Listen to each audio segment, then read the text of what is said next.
For most of human history, we were not alone. If you could travel back 50,000 years, you'd find a planet where several different kinds of humans existed at the same time. Some looked a lot like us. Others were built completely differently, shorter, heavier, shaped by climates and landscapes that would break a modern person. One species lived on a remote island and evolved to be barely 3 feet tall. Another is so mysterious that nearly everything we know about them comes from a single finger bone.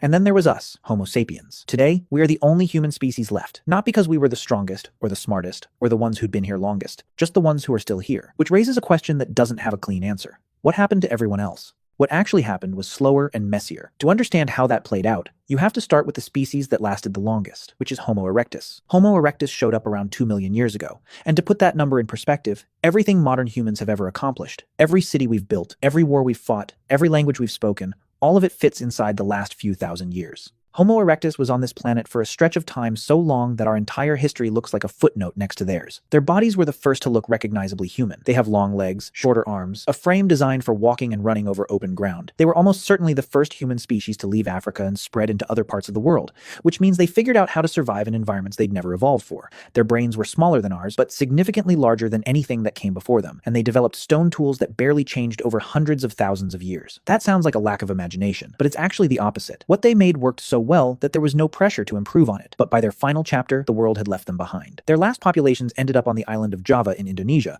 cut off from the mainland, with no way to reach other groups and no new territory to move into. The forests they'd always hunted in started shrinking. The animals they depended on became harder to find. And without enough people or enough space to recover, a species that had survived for close to 2 million years slowly ran out of options. Their last fossils date to around 110,000 years ago. After outlasting everything the planet had thrown at them, Homo erectus was gone. Let's talk about the Neanderthals, probably the most misunderstood species in human history. For decades, they were written off as dim, brutish cavemen. That image was always wrong. And the more we learn about them, the more wrong it becomes. Neanderthals were built for survival in ways that are hard to overstate. Their bodies were compact and powerful, wide chests, thick bones, strong arms. Their faces had heavy brow ridges and large noses that warmed cold air before it reached their lungs. Their brains were on average slightly bigger than ours. They hunted large, dangerous animals at close range, which is why their skeletons show injury patterns similar to modern rodeo riders. They know how to control fire, made sophisticated tools, and there's growing evidence that they buried their dead with care. Neanderthals lived across Europe and Western Asia for more than 300,000 years. But around 45,000 years ago, Homo sapiens began moving into the same regions. For a few thousand years, both species lived side by side, and DNA evidence shows they even had children together. But living alongside Homo sapiens created new challenges for Neanderthals. Both species hunted many of the same animals and relied on the same land for survival. Homo sapiens lived in larger groups and had wider social networks, allowing them to share resources, knowledge, and support over greater distances. However, Neanderthals generally lived in smaller, more isolated groups, making it harder for them to share resources and recover from difficult times. At the same time, the climate kept changing.